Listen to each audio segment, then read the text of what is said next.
नमस्कार। पहलाग, जय हिंद। आज जहां भी देखो वहां पर सारी की सारी नकारात्मक खबरें हैं और पहाड़ में सबसे ज्यादा जो कानून व्यवस्था के बिगड़ने की स्थिति है वो सबसे बड़ी खबरें प्रमुखता से चल रही है। समाचार पत्र सभी के यहाँ आता होगा, आप लोगों ने देखा भी होगा। आज की हम शुरुआत करते हैं ज्योति मेर हत्याकांड से। कई मुद्दे हैं आज ऐसे जो हमारे पहाड़ी समाज को, इस पर्वतीय राज्य को सीधा सीधा असर करते हैं। ज्योति मेर हत्याकांड आप लोगों ने देखा भी होगा, सुना भी होगा। पुलिस की कार्रवाई के जो उसमें उन्होंने बताया, अवैध संबंधों की संलिप्तता के कारण मारा गया करके जो पुलिस का बयान है वो बिल्कुल भी गले नहीं उतर रहा उनके परिजनों के। कल परिजनों ने मुलाकात करी प्रेस से, मतलब एक प्रेस कॉन्फ्रेंस करी और उस प्रेस कॉन्फ्रेंस में अपना पक्ष रखा कि पुलिस किस प्रकार से मामले को दबाती है और किस प्रकार से आपको न्याय नहीं देती है और मामले को पूरा का पूरा बिगाड़ देती है और पूरा ही हटा दिया। इसमें हम न्याय की मांग कर रहे थे, धरना भी दे रहे थे, आंदोलन भी चल रहा था, लेकिन जब पुलिस ने खुलासा कर दिया ऐसा हुआ है करके, लेकिन क्या वही सत्य है? कई बातें ऐसी हैं जो पुलिस के इस थ्योरी को झुठलाती हैं कि ऐसा नहीं था। जिस प्रकार से पुलिस ने बोला कि हत्यारा जो है अपने भाई द्वारा घर से निकाले जाने, खर्चा पानी बंद किए जाने और उसके लिए जिम्मेदार ज्योति को ठहराने की बात कर रहा है, लेकिन जो उनके परिवारजन बता रहे हैं वो ये कह रहे हैं कि ज्योति तो उसको उस जगह पे रखना चाहती थी, उस जगह पे काम करना चाहती थी। ज्योति की माँ ने कहा, ज्योति की चाची ने कहा, ज्योति के रिश्तेदारों ने कहा कि ज्योति ने जब हमसे बात की, अपने दोस्तों से बात की, परिवार में बात की, उन्होंने कहा कि अगर इसको कोई निकालता है तो ये कैसे खाएगा, कल के दिन इसकी शादी होगी, इसका परिवार बनेगा, तो ये करेगा क्या, ये कमाएगा कैसे? क्योंकि चिंता उसको उस अभय रघुवंशी की भी थी। पुलिस ने सिर्फ एक व्यक्ति को आरोपी बनाकर मामले को पल्ला झाड़ लिया और स्टार्टिंग दिन से ही पुलिस उसको बचा रही है। दीपा मेर जो उनकी माताजी हैं, उन्होंने साफ कहा है कि प्रेमा मेर जब थाने में गई तो उनके हाथ से तहरीर की एप्लीकेशन लेकर फाड़ दी गई पुलिस के कर्मचारी के द्वारा। उसके ऊपर कोई कार्रवाई नहीं हुई। पुलिस अधिकारियों ने ये कहा कि अगर सोशल मीडिया पोस्ट, जो तहरीर की social media post Harish Rawat ji ने डाली थी, उसको नहीं हटाया गया तो हम आपकी एफआईआर या न्याय नहीं करेंगे, जांच नहीं करेंगे। कई और भी चीजें हैं। पुलिस ने पहले दुपट्टा बरामद नहीं किया। जिस दिन कमरे की छानबीन हुई थी, जिस दिन बॉडी मिली थी, उस समय पे प्रथम दृष्टया परसों उसकी निशानदेही पर एक दुपट्टा, और वहां पे परिवारजनों को नहीं बुलाया गया था। सोचिए, आपकी बेटी की हत्या होती है और आप ही को उसका कमरा खोलने, क्या ये न्यायोचित है? क्या ये न्याय में जो क्रिमिनल लॉ है उसमें बिना परिवारजनों के आप वहां पे कुछ भी रख सकते हैं? क्योंकि वहां पर आप प्रथम दृष्टया ये होता है कि आपकी जो बात है वो कोई नहीं जानता। आप आए, रात को लाए अचानक से, और आपने कोई वहां पे इम्प्लीमेंट कर दिया। देखो, जहां पे घटना होती है वो घटना को सील किया जाता है।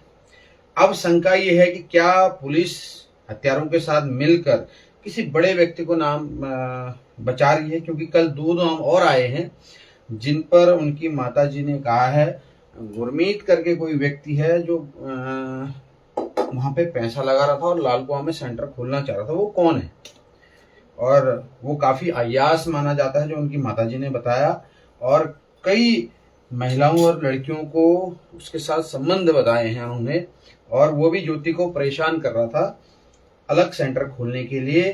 तो क्या यहाँ पर शोषण का एंगल भी है, क्या यहाँ पर वो बिंदु भी है कि जबरदस्ती देह व्यापार में धकेलने की बात हो। तो काफी चीजें हैं जिनको पुलिस दबा रही है। पुलिस ने उनके फोन को अभी तक परिजनों को नहीं सौंपा है, और पुलिस ने जो फोन से डाटा डिलीट किया है या उसको रिकवर किया है, तो उसको सार्वजनिक क्यों नहीं किया या कोर्ट में करेगी। तो ये सारी चीजें हैं, क्योंकि जिस प्रकार से अब कार्रवाई चलेगी, आयोग उसमें कार्य करेंगे, तो स्टार्टिंग से ही पुलिस द्वारा इस केस को दबाने की बात होती है। मैं आम जनता से इतना ही कहना चाहूंगा कि आप राजनीतिक रूप से और कानूनी रूप से थोड़ा सा मजबूत रहें। देखिए, जब भी कोई घटना होती है तो आप सबसे पहले अपने नियरेस्ट चौकी या थाने में पहुंचे। अगर वो नियरेस्ट चौकी के पास है तो थाने में पहुंचे, और अपने साथ किसी जानकार को ले जाएं, किसी व्यक्ति को ले जाएं कि घटना कभी भी कोई भी होती है, चाहे चोरी हो, स्नैचिंग हो, या फिर आपके साथ कोई दुर्व्यवहार हो, कोई गाली कर रहा हो, कोई कब्जा कर रहा हो, कोई मकान से जान से मारने की धमकी, किसी भी तरह से, मतलब हत्या तो बहुत बड़ी बात होगी, किसी छोटी भी अगर आपके साथ घटना होती है तो आपका अधिकार है कि तहरीर आप दे सकते हैं ज्ञात और अज्ञात लोगों के खिलाफ। और अकेले मत जाइए, अपने साथ किसी जानकार को जरूर ले जाइए, क्योंकि हल्द्वानी या कोई भी शहर वो अभी बसा है, यहाँ पर पूरे पहाड़ के अलग अलग गांव से लोग यहाँ पे आए हैं। अब हम यहाँ आ गए, लेकिन एक दूसरे से हम बात नहीं करते हैं, एक दूसरे से हम बातचीत नहीं करते हैं, एक दूसरे के सुख दुख में नहीं आते हैं। क्यों नहीं आते हैं? मैं आपको एक अपने ही कॉलोनी की घटना बताता हूँ। एक व्यक्ति कहता है, जब मुझे कॉलोनी में शामिल करने की बात आती है कि आपको हमें निमंत्रण देना पड़ेगा तो हमारे पास भार बढ़ेगा। उस व्यक्ति की बात सुन के मैं बड़ा अचरज होता हूँ कि पहाड़ की उन प्राकृतिक वादियों को छोड़ के हम शहर में आए, और शहर में भी हम अपना मैं बड़ा तू बड़ा, मैं करूंगा तू करूंगा, ये कॉलोनी में पहले बैठा, मैं तुम्हें नहीं आने दूंगा, इस तरह से चल रहे हैं।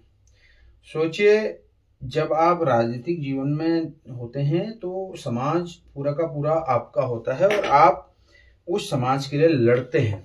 तो हम पहाड़ के समाज के लिए लड़ रहे हैं, पर्वतीय समाज को सशक्त बनाने के लिए लड़ रहे हैं, क्योंकि बहुत जरूरी है। जब पर्वतीय समाज जागरूक नहीं होगा तो दूसरा उसके ऊपर अधिकार जमाएगा और वो ये कहेगा कि मैं आपका हितैषी हूं। जिस प्रकार से ज्योति मेर हत्याकांड में एक विशाल शर्मा जी ने जिस प्रकार से एक भूमिका निभाई है पुलिस के शुभचिंतक की, क्योंकि वो कहीं आंदोलन में नहीं थे, कहीं धरने में नहीं थे, अचानक से आते हैं और कहते हैं कि पुलिस वालों को समय देना चाहिए, हम समय देते हैं। तो ये समझना पड़ेगा पहाड़ी समाज को, पर्वतीय कौन आपका है।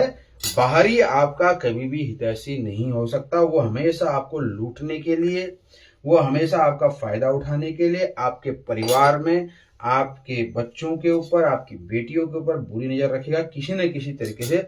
ज्योति मेर हत्याकांड आपके सामने है। बिहार से आकर पहाड़ की लड़की से शादी करने के बावजूद अजय रघुवंशी के जो पुलिस का बयान है उसमें अवैध संबंध बताए गए हैं। तो कभी भी आप जरूर जागरूक बनिए कि सबसे पहले आपने क्या करना है, क्योंकि घबराहट हो जाती है। जिसके साथ इंसिडेंट होता है वो बहुत घबराया होता है और वो चीज नहीं कर पाता। मैं इसमें एक विस्तृत वीडियो भी बनाऊंगा कि हम कैसे करके इस चीज को बना सकते हैं। पुलिस नहीं चाहती है कि कोई भी केस रजिस्टर्ड हो, क्योंकि रजिस्टर्ड होने से उनको उसका कार्य और डॉक्यूमेंटेशन कार्य करना पड़ता है। तो पुलिस के पास भी कुछ कमियां सरकार के द्वारा हैं जिनको मैं गिना रहा हूं। एक तो उनके पास संपूर्ण स्टाफ नहीं है, एक ही आदमी कहीं ड्यूटी कर रहा है, उस चीज को हम समझते हैं।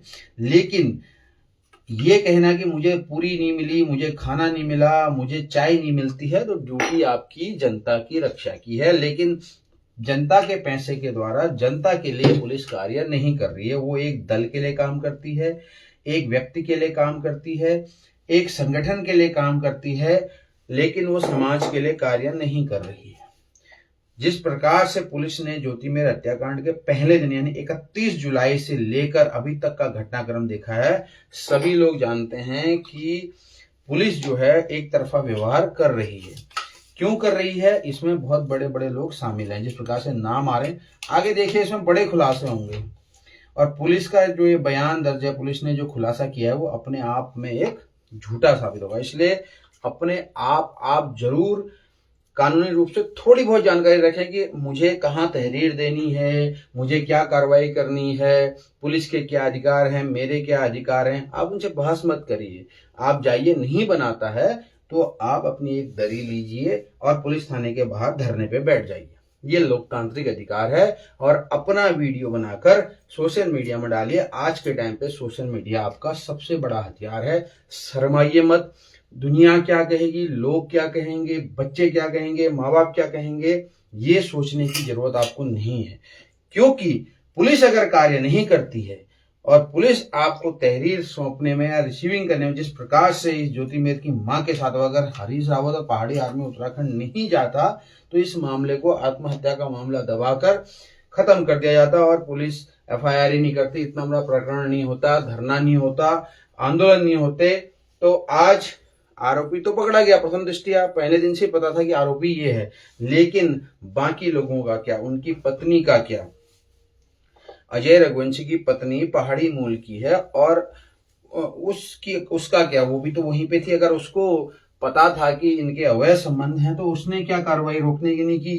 क्योंकि कल उनकी मां कह रही थी कि पूरी ये जो हत्या है वो उनकी पत्नी ने करवाई है, क्योंकि जिस व्यक्ति के लिए ज्योति में लड़ती थी वही व्यक्ति गुस्सा करे और जिस व्यक्ति के लिए वो कहती थी कि उसको सेंटर में होना चाहिए, उसका भी जीवन है, उसने भी मेहनत कर रखी है, नाम उसका भी है, और वही जाके हत्या कर दे, ये बात पच नहीं रही है।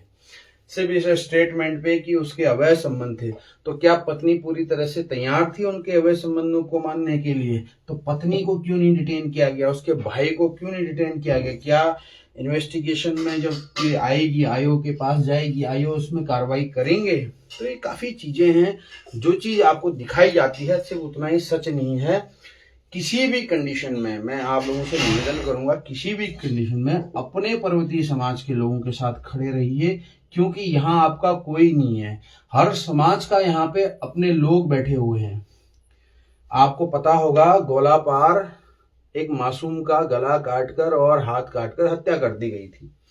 उसमें उत्तर प्रदेश के उप मुख्यमंत्री केशव प्रसाद मौर्य और एक सांसद मौर्य हैं, उन्होंने इतना प्रेशर डाला है। आज भी उन्होंने कहा है कि वो अमित शाह जी से बात करके इसका सीबीआई की जांच के लिए निवेदन कर। सोचिए, एक कामगार बटाईदार यहाँ पे काम कर रहा है उत्तराखंड के अंदर, लेकिन उनका जनप्रतिनिधि कितना उनके साथ खड़ा हुआ है। और आप यहाँ पे वोट देते हो, ना आपके यहाँ पे रोडें हैं, ना सड़कें हैं, लेकिन दिखाने के लिए जिस प्रकार से होता, लेकिन वो आपके साथ एक व्यक्ति नहीं खड़ा होता। देखो, सांसद हमारे भी थे, एक दिन नहीं आए। विधायक चाहे कांग्रेस और भाजपा के थे, एक दिन नहीं आए। पार्षद उनके विधायक भाजपा के, वो नहीं आए।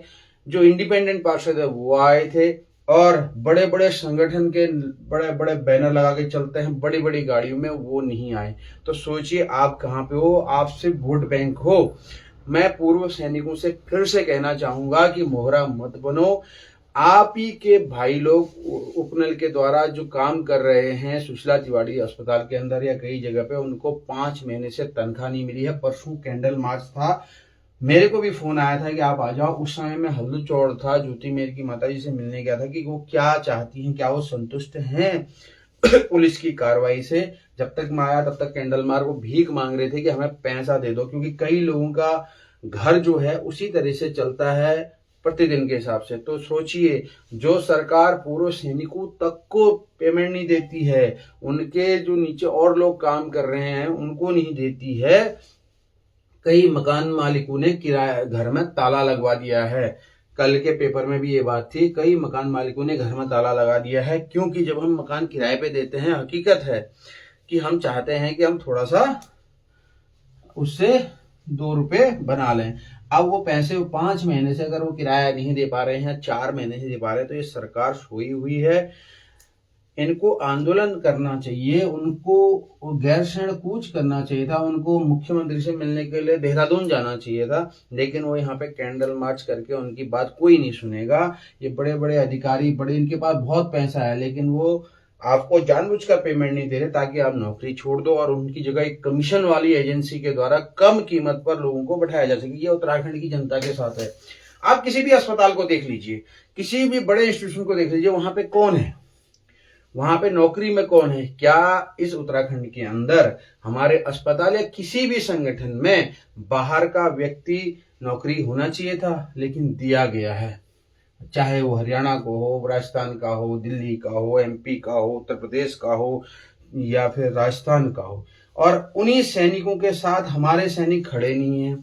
ये सैनिक बहुल प्रदेश है। बड़ी शर्म आती है कि एक सैनिक अपने अधिकार के लिए उपनल के द्वारा नौकरी करता है, 35 साल में वो रिटायर आता है और उसके बाद पूरा जीवन होता है, बच्चे होते हैं, पढ़ाने होते हैं, पेंशन से कैसे घर चलेगा।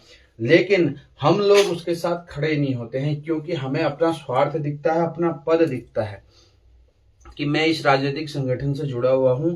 और तो आप लोग इन चीजों से बाहर आइए। हम लोग पहाड़ से यहाँ आए हैं। जिस प्रकार से यहाँ की कानून व्यवस्था लगातार खराब हो रही है और तराई वाला क्षेत्र जो है पूरा क्राइम शहर बनता जा रहा है। आज की ही घटना है, तीसरी घटना है लगातार तराई में गोलीबारी और हथियारों की। कल एक व्यक्ति के ऊपर घात लगाकर हथियार, 4 साल की बच्ची के साथ जब वो जा रहा था अपनी बाइक में, अटैक कर दिया गया। उससे पहले आपने काशीपुर में देखा होगा गोलीकांड, उससे पहले आप दरऊ में देखा होगा किच्छा के अंदर, वहां गोलीकांड, एक व्यक्ति को गोली मारेगी। आपसी रंजिश में इस स्तर तक पहुंच गया है कि जो हमारा पुलिस और प्रशासन है वो कानून व्यवस्था नहीं सुधार पा रहा, क्योंकि वो खुद एक संस्था के नौकर की तरह काम कर रहे हैं, वो संविधान के रक्षक के तौर पे काम नहीं कर रहे। इसलिए ज्योति मेर हत्याकांड अपने आप में ऐसी वो है कि इसमें बड़े बड़े लोग अभी बाहर आएंगे, जब लोग इससे अपनी अपनी प्रतिक्रिया देंगे। कई लोग सामने नहीं आते, लेकिन वो कहते हैं।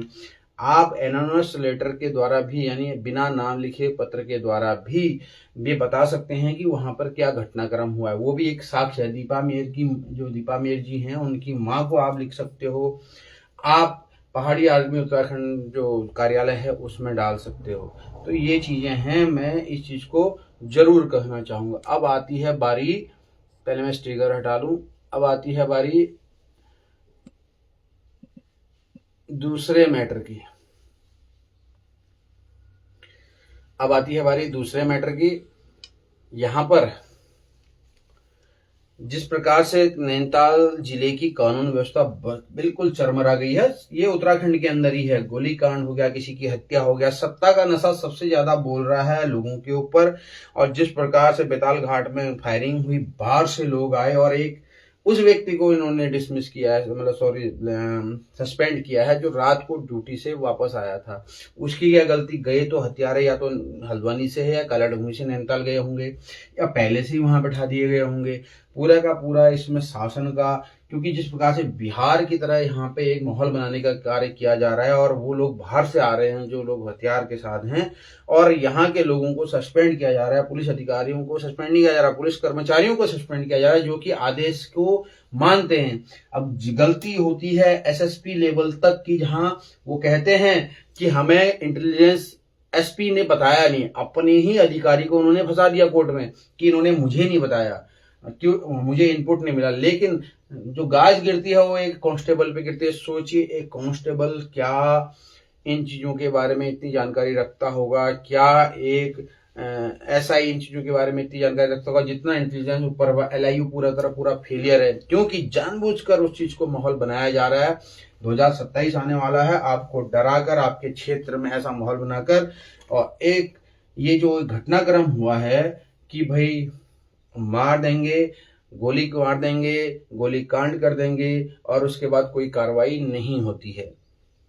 कल एक वीडियो बहुत सोशल मीडिया में हुआ जो आत्महत्या के लिए उकसाने वाला था, और उसमें भारतीय जनता पार्टी के युवा मोर्चा के जो प्रदेश मंत्री हैं चमोली, जिसके संबंध मुख्यमंत्री से लेके सेंटर के नेताओं तक हैं और स्टेट में तो सभी के लिए हैं, और आज से 5 महीने पहले उसका एक वीडियो और वायरल हुआ था, जब वो किसी की जमीन पे कब्जा करने जा रहा था, क्योंकि जो गढ़वाल क्षेत्र है ऋषिकेश से ऊपर लगा हुआ, वहां पर बहुत ज्यादा मात्रा में टूरिस्ट आते हैं और उन टूरिस्टों के लिए अच्छी अच्छी लोकेशन ढूंढी जाती है ताकि वहां पर रिसोर्ट करके इन्वेस्टमेंट किया जा सके और उसकी एक जमीनों की खरीद फरोख्त की जा सके। अगर व्यक्ति मान जाता है तो ठीक है, नहीं मानता है तो जबरदस्ती उसकी जमीन पे कब्जा किया जाता है।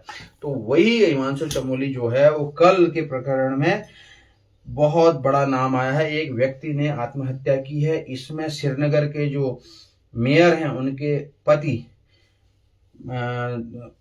उनका भी नाम आ रहा है और एक व्यक्ति का और नाम आ रहा है। तो ये सोचिए हम अपने बच्चों को क्या दे रहे हैं। आपको अपने बच्चों को एक ये इतिहास देना है कि ये राज्य छोड़ के भाग जाओ, ये लोग मैसेज दे रहे हैं कि राज्य छोड़ के भाग जाओ। ये बिहार और उत्तर प्रदेश जो आज से 20 साल 25 साल पहले था, सोचिए 1994 में अभी खटीमा हत्याकांड और मसूरी हत्याकांड का आने वाला है दिन। उस समय पे जो अराजकता थी, जिस प्रकार से गुंडागर्दी थी, सेम इसी तरह से यहाँ पर गुंडागर्दी हो रही है। और ये सत्ता में बैठी हुई भारतीय जनता पार्टी की सरकार और भारतीय जनता पार्टी का युवा मोर्चा के बड़े बड़े पदाधिकारी ये कार्य कर रहे हैं। आपको अपने बच्चे को बचाना है। अपने बच्चे को इसलिए बचाना है कि ये लोग आपके सामने तो बहुत प्यार से बात करते हैं, लेकिन ये सिर्फ पैसे के लिए काम करते हैं। जिस प्रकार से हिमांशु चमोली ने इस व्यक्ति को परेशान किया, लगभग 57 लाख रुपए इसके द्वारा लिए और 35 लाख रुपए तो शायद कैश लिए हैं। तो कुछ न कुछ घटनाक्रम ऐसा हुआ है, उसने अपने वीडियो में विस्तार से मरने से पहले ये चीज बताई है। तो इस लोकतांत्रिक देश में क्या विरोध करना गलत है? जो भी विरोध करेगा वो क्या मार दिया जाएगा या उसको मरवा दिया जाएगा, जिस प्रकार से घटना घट रही है। अगर हम विरोध नहीं करेंगे तो फिर हम एक मानसिक गुलामी की तरफ जा रहे हैं, जहां हम एक मानसिक गुलामी किसकी, एक सत्ताधारी दल की, एक सत्ताधारी पार्टी की, पुलिस की और इन सब की। फिर तो इससे अच्छा है कि फिर यहाँ पे इमरजेंसी लगा दी जाए, आर्मी रूल लगा दिया जाए, क्योंकि जिस प्रकार से पहाड़ के व्यक्तियों के साथ बिहेवियर हो रहा है, पहाड़ के लोगों को यहाँ पर बैठाकर सिर्फ एक व्यक्ति के लिए कार्य कराया जा रहा है और इसको घटनाक्रम को अंजाम दे रही है शासन, प्रशासन और सत्ता। क्योंकि हिमांशु चमोली के जो कल फोटो और वीडियो वायरल हो रहे हैं, उसमें मुख्यमंत्री धामी और जो संगठन मंत्री हैं अजय कुमार जी के साथ कई आरएसएस और बीजेपी के नेताओं के साथ उनके संबंध हैं। उनकी फोटो जितनी भी इवेंट किए हैं सब हो रहे हैं और यहाँ पर वो व्यक्ति कल आत्महत्या कर लेता है। उस वजह से उनके बहन और उसके पिता ने जो तहरीर दी है उसमें साफ उनका नाम लिखा हुआ है। डोईवाला क्षेत्र के अंदर 2 लाख रुपए मोबाइल के लिए एक व्यक्ति को इतना मारा जाता है, उस दुकानदार को, इसी हिमांशु चमोली के द्वारा, और पुलिस मूक दर्शक बनी रहती है, कुछ भी नहीं करती है। ये घटना 4-5 महीने की, वो भी वीडियो सोशल मीडिया पर डला हुआ है। तो सोचिए हम किस तरफ जा रहे हैं, मतलब हम गुंडागर्दी की उस हद तक जा रहे हैं कि सत्ता मेरी है तो मैं बिल्कुल वही काम करूंगा और किसी से नहीं डरूंगा। तो ये है। अब तीसरी बिंदु पे आते हैं जो घटित हो रही है पहाड़ों में। पहाड़ में भूस्खलन और जो बादल फटने की घटनाएं सबसे ज्यादा हो रही हैं। आप देखिए उत्तरकाशी में लगातार हो रही हैं और मुंशियारी में भी हो रही हैं। अब इसको हम जोड़ते हैं भू कानून से। अगर हम उत्तर प्रदेश के समय की बात करें तो जो पहाड़ों से लोग ऐसे कंडीशन होती तो गांव को शिफ्ट किया जाता था मैदानी क्षेत्रों में। लेकिन अभी जब सरकार ने ये कह दिया है कि उधम सिंह नगर और हरिद्वार जो जिले हैं जिनके पास हमारे पास जमीनें हैं जहां हम लोगों को बसा सकते हैं, उसमें भू कानून लागू नहीं होगा।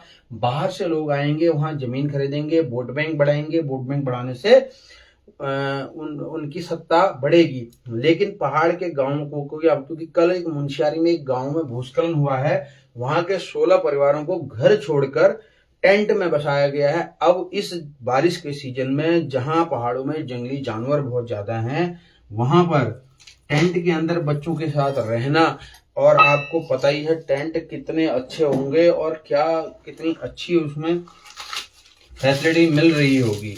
तो ये घटनाक्रम जो हुआ है, और उत्तरकाशी में एक झील बनी है, उस झील सनापा चट्टी के पास, उस झील में आप देखिए पूरा पानी भर गया है। अगर वो झील फटेगी तो वो झील फटने से काफी नुकसान होगा। तो इसकी जिम्मेदारी कौन लेगा, कौन देखेगा पहाड़ के क्षेत्र को, कौन विकास करेगा इन क्षेत्रों का, कहाँ आप बैठाओगे? क्योंकि आपने जो है इस पर्वतीय क्षेत्र के जो मैदानी भाग था, दो ही हिस्से हैं। अब पहाड़ के इस मैदानी भाग में अगर मैं आपको आज से 1970 के दशक में लेके चलूं तो 1970 के दशक में एक घटना घटती है बागेश्वर के अंदर। बागेश्वर में मैग्नेसाइट की एक फैक्ट्री है और मैग्नेसाइट की माइंस हैं। अगर कभी आप बागेश्वर जाएंगे तो काफली गैर के बाईं साइड में छोना बिलोरी करके एक जगह है, उसके ऊपर वाला पूरा पहाड़ जो है वो मैग्नेसाइट का पहाड़ है। अब उस पहाड़, जब वहां मैग्नेसाइट की खोज हुई तो सितारगंज में वो जमीन दी गई। अब सितारगंज में जब जमीन दी गई तो सितारगंज की जमीन आज तक वहां के लोगों को मालिकाना हक नहीं मिला है।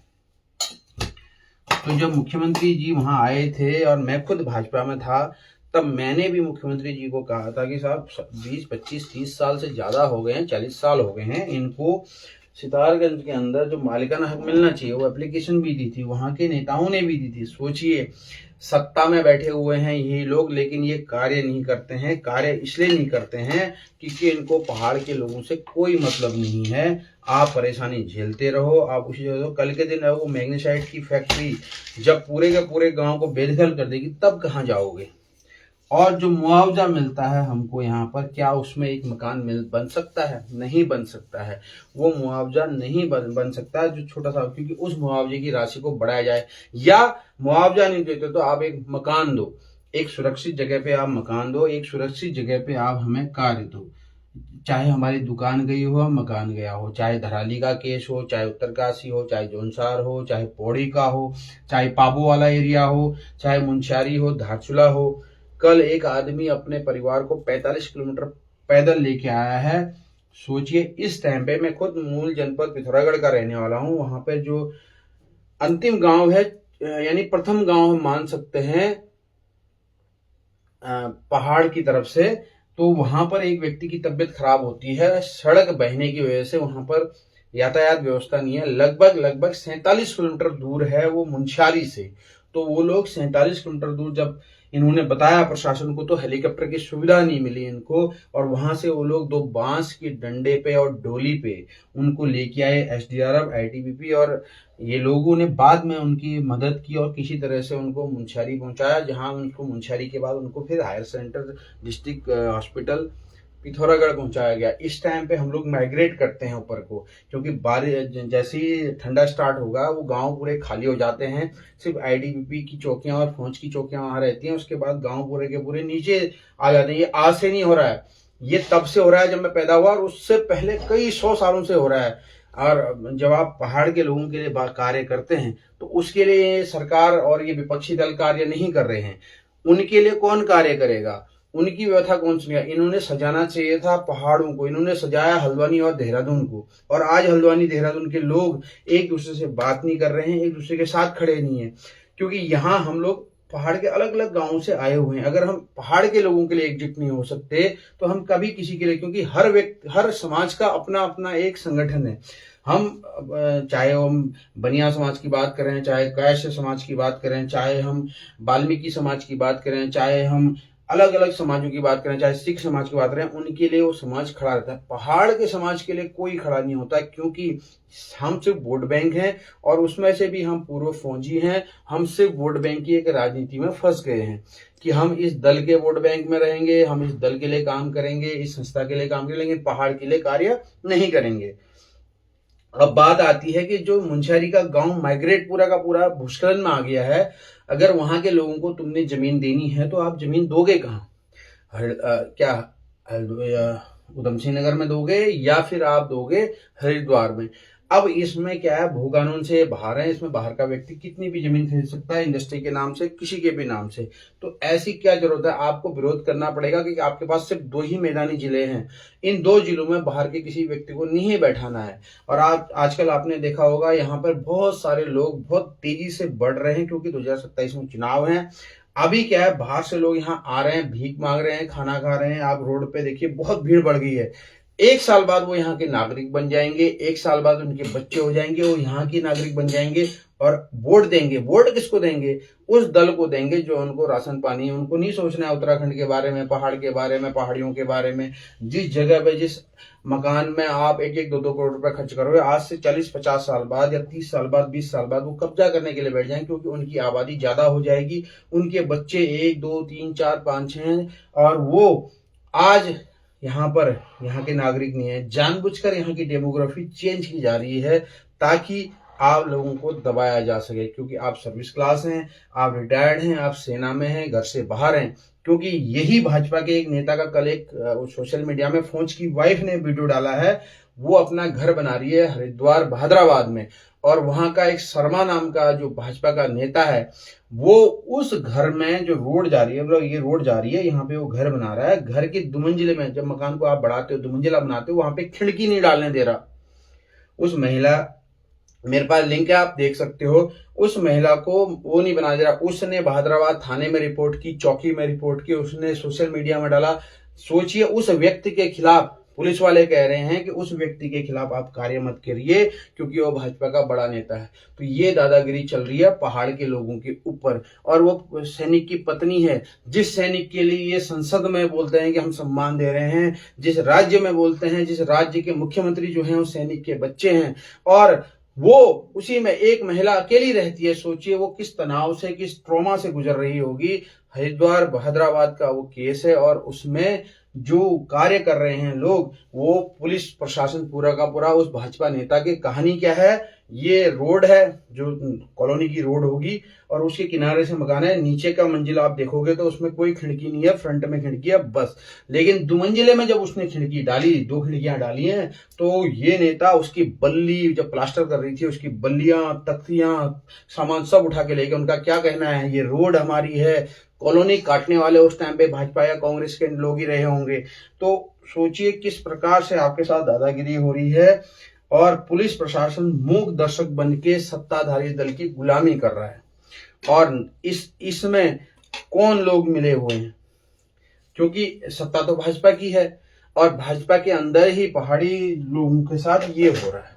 तो और वो भी सेना की जवान की पत्नी के साथ। सोचिए कितनी बड़ी शर्म की बात है। दमोह ढूंगा, अगला पॉइंट हम एक लेते हैं दमोह ढूंगा का। दमोह ढूंगा में मालिकाना हक के लिए एक अधिसूचना जारी हुई है राजस्व सचिव के द्वारा। बहुत अच्छी बात है। तो लेकिन कांग्रेस और भाजपा के नेता क्या है, उसको अपनी उपलब्धि मान रहे हैं, लेकिन ये सच नहीं है। अगर हम आज से 9 साल पहले लेके चलें, 9 साल पहले चलें, तो 9 साल पहले हमारे यहाँ पे, मैं भी नहीं था हल्द्वानी में, लेकिन जो मैंने कल पेपर देखे, पेपरों के साथ साथ मैंने कटिंग देखी, जो हमारे पॉम्पलेट देखे, जो पुराने मीडिया के कमेंट देखे, उनकी न्यूज देखी, तो इसमें यहाँ पर जो है एक आंदोलन हुआ था दमोह ढूंगा में, जो मालिकाना हक के लिए, जमीन की सर्वे के लिए। उस टाइम पे कांग्रेस की सरकार थी, और जो हमारे यहाँ के इंदिरा हृदय जी जो यहाँ की विधायक हैं, उन्होंने एनडी तिवारी जी का विरोध किया था, क्योंकि वो उस मालिकाना हक को दिलाने के लिए जा रहे थे। वहां पे 47 दिनों से धरना चल रहा था और 6 महीने से आंदोलन चल रहा था। तो सोचिए, आज कांग्रेस कह रही है उनका, और 2020 की घटना बताऊं, भाजपा सत्ता में थी, भाजपा ने उस अधिसूचना को निरस्त किया। आज 22 तारीख है, माननीय न्यायालय में वो आज तिथि है कि उसके ऊपर सुनवाई होनी है, और उससे पहले ये घटना आती है कि हमने आपको, तो दोनों दल ये कह रहे हैं कि हमने किया है, लेकिन वास्तविकता यह है कि इसमें पहाड़ी आर्मी के अभी के जो संस्थापक अध्यक्ष हैं हरीश रावत जी, वो 47 दिन तक धरने में बैठे थे, और 6 महीने उन्होंने वो आंदोलन चलाया। वो एनडी तिवारी को लेके आए, एनडी तिवारी को वहां न ले, क्योंकि एनडी तिवारी इस उत्तराखंड के अंदर बहुत बड़ा नाम था, और उस नाम की वजह से वहां के जो तथाकथित उस टाइम पे कांग्रेस के लोग थे, नहीं चाहते थे कि ये मामला बड़ा हो। तो उस वजह से, और अधिसूचना जारी हुई रातों रात, वित्त मंत्री जो थी हमारी इंदिरा हृदय जी, उन्होंने रातों रात ये अधिसूचना जारी करवाई थी, और वही अधिसूचना भाजपा ने सन 2020 में कैंसिल करवा दी। जिस प्रकार से भारतीय जनता पार्टी ने सन 2020 में पूर्व सैनिकों को क्षैतिज आरक्षण के लिए मना किया था और उसके लिए अध्यादेश लेके आए थे। और वही भाजपा में हम लोग जो पूर्व सैनिक हैं, हम जो नौकरी करना चाहते हैं, हमारा अधीनस्थ जो कर्मचारी है वो नौकरी करना चाहता है, जो नया नया रिटायर आता है तो उसको रिजर्वेशन ना मिले, यही भाजपा है और यही कांग्रेस है जिसने उस चीज को मना किया था कि ये नहीं होना चाहिए। तो सोचिए, ये दोनों दल सिर्फ वोट बैंक की राजनीति करते हैं। आपको ये सोचना पड़ेगा, आपको सिर्फ अपने बारे में नहीं सोचना है कि मैं यहाँ पे बैठ गया हूं, मैं इस घर के अंदर हूं। ये आप ही के घर के अंदर से गूल निकालेंगे। अगर आप उस गूल व्यापार को देखेंगे, अरबों रुपए का साम्राज्य है, अरबों रुपए की यहाँ पे लेनदारी है। क्योंकि वो जो व्यक्ति जिसके घरों से गूल में निशान लगाए, तहसीलदार साहब आए, हाईकोर्ट का आदेश लेके आए, तो वहां पर भारतीय जनता पार्टी का ही मतदाता है। वो पूरा कट्टर था भारतीय जनता पार्टी का और उसी के घर में निशान लगा के चले गए। 1960 का जो ब्रिटिश कालीन नक्शा है, जब कभी आप इस इतिहास को पढ़ेंगे, इस इतिहास को जरूर पढ़िएगा और अपने समाज के साथ जरूर खड़े रहिएगा। जब मैं उस जगह पे गया तो वो व्यक्ति, वहां के लोग बात नहीं करना चाह रहे हैं अपने लिए, क्योंकि वो डर रहे हैं। क्योंकि घर जब टूटेंगे तो सबके टूटेंगे, गूल अतिक्रमण में आएगी और जो गूल जाती थी उस नक्शे के हिसाब से जिसने वो कॉलोनी काटी, जिस डीएम था, जो वहाँ एसडीएम था, जो तहसीलदार था, जो पटवारी था, जो उस समय कमिश्नर थे, सबके ऊपर आरोप तय होने चाहिए थे। लेकिन उनके ऊपर आरोप नहीं होंगे, आप ही के ऊपर लगेंगे, क्योंकि आप अंधभक्त मतदाता हैं। ये बहुत जरूरी है आप लोगों को ये सोचना और ये देखना। तो इस चीज को जरूर सुनिए कि हमारे साथ कौन खड़ा है। नवाबी रोड में एक ठगी हुई है, कल उस बेचारे के साथ एक बहुत बड़ी ठगी हुई है और पैसा कम नहीं है, 50 लाख से ऊपर की ठगी हुई है। आपके मोबाइल में कोई भी लिंक आता है, कोई भी चीज आती है, मैं पहाड़ी समुदाय के लोगों से जरूर निवेदन करना चाहूंगा कि लालच में मत पड़े। इससे पहले आप गढ़वाल में देख सके हैं किस प्रकार से पैसा डबल करने के चक्कर में हमारे पूर्व फौजियों ने और बहुत सारे लोगों ने इस ठगी को अंजाम दिया गया है और वहां से पैसा लेके वो फरार हो गए हैं।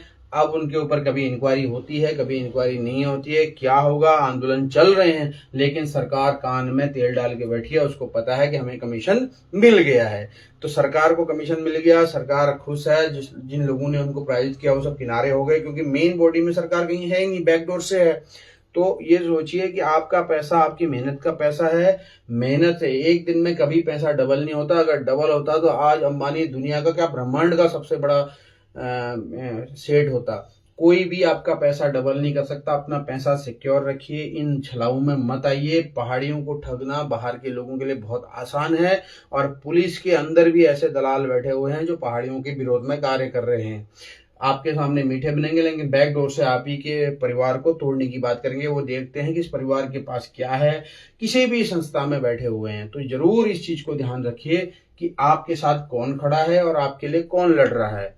क्योंकि पहाड़ी हिंदू समाज को अपना अस्तित्व सोचना पड़ेगा कि हमारा अस्तित्व क्या है। जब हमने ये राज्य बनाया था उस टाइम पे हम बड़े खुश हुए थे कि अब हमारा राज्य बन गया, अब सारी फैसिलिटी हमको मिलेगी। लेकिन आज 25 साल गुजरने के बाद भी आप निर्भर हो सुशीला तिवारी अस्पताल पे, निर्भर हो शिक्षा के लिए प्लेन में, निर्भर हो रोजगार के लिए बाहर रुद्रपुर या फिर बाहर के लोगों। क्योंकि रुद्रपुर में जब आप 10-12 हजार 15 हजार की नौकरी करते हो तो आप एक रूप से सुबह से शाम तक गुलाम हो जाते हो। आपके सोचने समझने की क्षमता खत्म हो जाती है। सुबह 7 बजे से लेकर शाम को 5-6 बजे तक आप काम करते हो। उसके बाद आपके पास अपनी पारिवारिक जिम्मेदारियां हैं, थकान होती है दिन भर की। आप सोच ही नहीं सकते हो कि मैं अपने समाज के लिए काम करूं, मैं अपने परिवार के लिए काम करूं। आप एक निर्धारित लकीर में चलते हो। जैसे बैल को बांधने के बाद हम एक गोल चक्कर में घुमाते हैं तो बैल घूमता रहता है, वो रुकता ही नहीं है। वैसे ही हम लोग चल रहे हैं। रुद्रपुर जो है एक कॉलोनियल मानसिकता है जिसको बंद होना चाहिए। वहां पे खेती होनी चाहिए थी, वहां पे इंडस्ट्री बैठा दी गई। 10-12 हजार रुपए से आपका गृहस्थ जीवन भविष्य में नहीं चलेगा, या 15 हजार रुपए से नहीं चलेगा, क्योंकि खर्चे इतने महंगे हो गए हैं।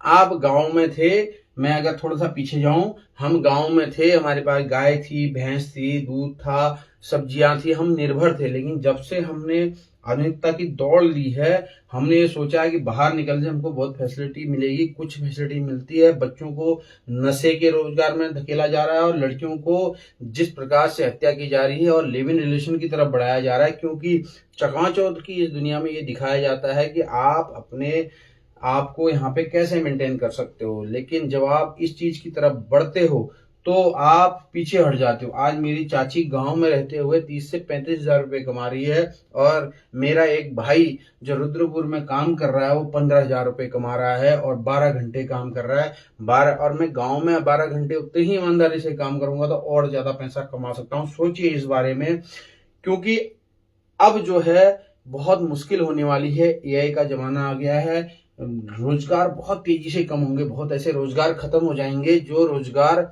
पहाड़ियों की एक लाइफलाइन थी, वो रोजगार खत्म हो जाएंगे। तो सोचिए किस प्रकार से हम अपने पहाड़ी समाज को सशक्त कर सकते हैं।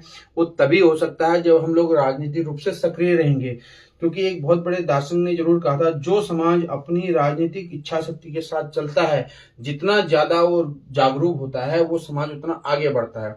अगर इसको एग्जाम्पल दूं, हमारे पास पंजाब समाज है। पंजाब समाज ने अपना राजनीतिक और सामाजिक सामंजस्य बहुत तेजी से बढ़ाया, और 1947 में डिवाइड होने के बाद, पाकिस्तान से यहाँ आने के बाद आज वो इतने सशक्त हैं कि बिजनेस चला रहे हैं, सरकारें चला रहे हैं, सरकारों के साथ साथ इंडस्ट्री चला रहे हैं, इंडस्ट्री के साथ साथ रोजगार प्रोवाइड कर रहे हैं, और हम वहीं के वहीं रह गए। चाहे आप वैश्य समाज को ले लीजिए, चाहे आप यादव समाज को ले लीजिए, आप यूपी के अलग अलग समाजों को ले लीजिए, सभी समाज अपने साथ आगे बढ़ रहे हैं और हमारा समाज एक दूसरे से दूर हो रहा है। मैं जरूर आपसे निवेदन करूंगा कि पहाड़ी हिंदू समाज के साथ जुड़िए। हम लोगों ने जो अभियान चलाया है पहाड़ी हिंदू सशक्तिकरण अभियान, क्योंकि हम लोग बिल्कुल अलग हैं, दूसरे समाज से बिल्कुल अलग हैं, हमारी परंपराएं अलग हैं, हमारी मान्यताएं अलग हैं, हमारा संस्कृति अलग है, हम लोगों का विवाह पद्धति अलग है, हम लोगों की जीवन शैली अलग है। हम उस जगह के रहने वाले हैं जहां पर गणेश जी विराजमान हैं। अब हम यहाँ पे गणेश जी का विसर्जन करते हैं, ये कितनी शर्मनाक बात है। जहां गणेश जी का मंदिर है, जहां वो पैदा हुए, जहां वो रहते हैं हमेशा, महाराष्ट्र में तो समझ में आता है कि वो 10 दिन के लिए बुलाते हैं गणेश जी को, इसलिए उनका विसर्जन करते हैं। लेकिन यहाँ तो गणेश जी रहते हैं। हम शिव के रूप में इस प्रदेश में रहने वाले देवभूमि के लोग हैं। हम अपने मंदिरों को, अपने इष्ट देव को, अपने कुल देवता को, अपने ईजा बाजू आमा बुबू को तक को पूछते हैं। सब लोगों को हमारी पद्धति अलग है, तो फिर हम अलग क्यों नहीं है। लेकिन इसी को बढ़ते हुए, इसी को ध्यान में रखते हुए हमने पहाड़ी समाज को सशक्त करने के लिए पहाड़ी हिंदू सशक्तिकरण अभियान चलाया, और पहाड़ी आर्मी उत्तराखंड के अंदर ये कार्य कर रहे हैं कि हम पहाड़ियों की आवाज बने, पहाड़ियों के साथ चलें, पहाड़ी समाज को समृद्ध करें।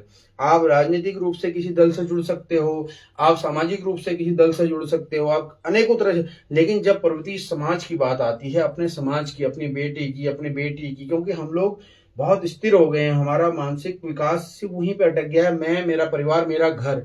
लेकिन जब आपके ऊपर ऐसी दिक्कत आती है, उस टाइम पे आप अकेले खड़े हो जाते हो। जैसा ज्योति मेर हत्याकांड में हुआ, उसकी चाची और उसकी माँ अकेली खड़ी थी, जबकि उनका कम से कम यहाँ पर 100 से ज्यादा परिवार रहते हैं। मेर परिवार बहुत प्रतिष्ठित परिवार और लखपति परिवार माने जाते थे एक समय में। पहाड़ रामगढ़ क्षेत्र के, पहाड़ पानी के बीच का जो क्षेत्र है, वहां पर लखपति परिवार, उस समय पे जब पैसा नहीं हुआ करता था, और आज आप देखिए वो परिवार अकेला खड़ा था। आप, हम बेटियां, चाहे अंकिता भंडारी हत्याकांड हो, चाहे ये हो, ये हमारे ही कमी है कि हम लोग अपने समाज के साथ खड़े नहीं होते हैं। अगर आप खड़े नहीं हो सकते तो हमें मदद कर सकते हैं, हमने भी ये कहा है। लेकिन इस चीज के लिए आपको सोचना पड़ेगा कि कल आपके साथ, आपके घर में ये चीज होगी तो कौन उसके साथ खड़ा रहेगा। उस समय न पुलिस खड़ी रहेगी, न प्रशासन खड़ा रहेगा, न ये राजनीतिक दल खड़े रहेंगे। तब आपका पहाड़ का व्यक्ति ही, आपका पड़ोसी, आपके मित्र, ये लोग खड़े रहेंगे। इसलिए अपने लोगों से संबंध बनाइए, अपने लोगों से मिलिए और उनके साथ रहिए। ये थी आज तक की समीक्षा। अपने पहाड़ के लिए जरूर सोचिएगा, अपने पहाड़ियों के लिए जरूर सोचिएगा। ये जरूर सोचिएगा कौन आपके साथ खड़ा है।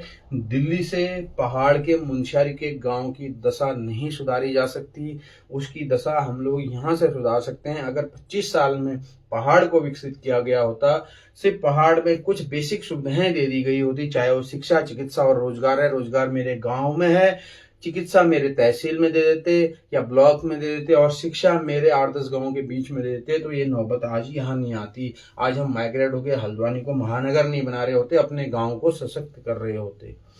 तो ये बहुत जरूरी है अपने गांवों के बारे में सोचना, अपने पहाड़ के बारे में सोचना, क्योंकि जिस जगह पे हम बैठे हुए हैं, चाहे वो देहरादून, हल्द्वानी, रुद्रपुर, कहीं भी हो, अपना समाज अगर सशक्त होगा तो जिस संगठन के साथ आप खड़े हो वो संगठन आपके साथ हमेशा खड़ा रहेगा। ये राजनीतिक दल कभी नहीं रहेंगे, वो सिर्फ वोट बैंक की राजनीति करते हैं और वोट बैंक की राजनीति ऐसी होती है जहां वोट होंगे वहां जाएंगे। बहुत बहुत धन्यवाद। आपके अगल बगल भी ऐसी कोई घटना होती है आप मुझे सीधा संवाद कर सकते हैं। मेरा नंबर है 9596943902। मैं हर वक्त आपके साथ हूँ। मैंने संकल्प भी लिया है कि मैं सिर्फ पर्वतीय समाज के लिए काम करूंगा, पर्वतीय समाज के दुख सुख में हमेशा साथ रहूंगा, क्योंकि राजनीतिक रूप से और सामाजिक रूप से हम सचेत हैं, तो उन सचेत को, जागरूकता को वहां तक ले जाना है।